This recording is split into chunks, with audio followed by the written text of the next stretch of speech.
नाज़रीन, खैरपुर जे खांगी स्कूल में पुरवकार सकाफ़ती तक़रीब को ठाही वई, गीतनि ते रक़्स कयो वियो। इन हवाले सां वधीक तफ़सील ॿुधाए रहियो आहे Sindh TV news reporter Ali Jaffrey.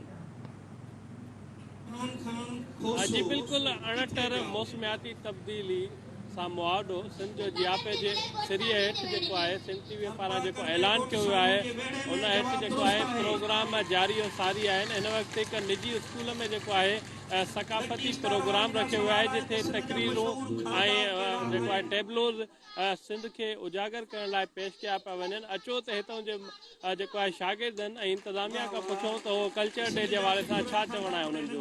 मां अवाम खे इहो ई मैसेज ॾियणु चाहींदसि त तालीम ते तवजा ॾियनि, ॿारनि खे रोज़ानो स्कूल पाबंदीअ सां मोकिलनि। जेसिताईं असां तालीम ते तवजा न ॾींदासीं तेसिताईं असां सिंध खे नथा संवारे सघूं। तालीम असांजो अहम किरदारु आहे। सिंध टीवी वारा जसुल आहिनि जेके अॼु पूरी सॼी सिंध में सकाफ़त जो ॾियारो मल्हाए रहिया आहिनि।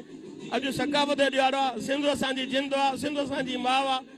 अॼु जेको आहे सकाफ़त ॾियारी स्कूल में मल्हाए रहिया आहिनि। इहे अॼु ईद जो समा ॾेई रहियो आहे। असांखे हिते इलाही मज़ो आयो। असां हर साल ईंदा रहंदा आहियूं हिते।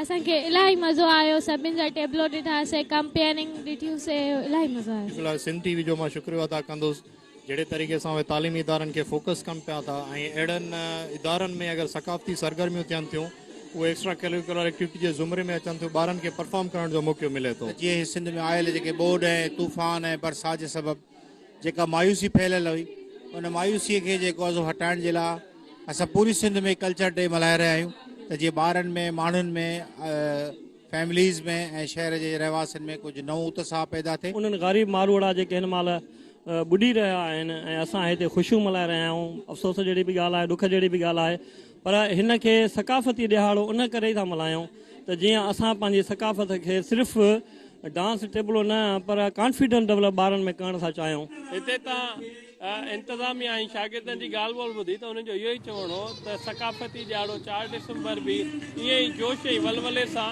सिंध टीवीअ जेको उनवान ॾिनो आहे उन जे सिरीअ हेठि जेको आहे मल्हाईंदासीं। कैमरा टीम सां गॾु अली जाफ़री, सिंध टीवी न्यूज़, खैरपुर।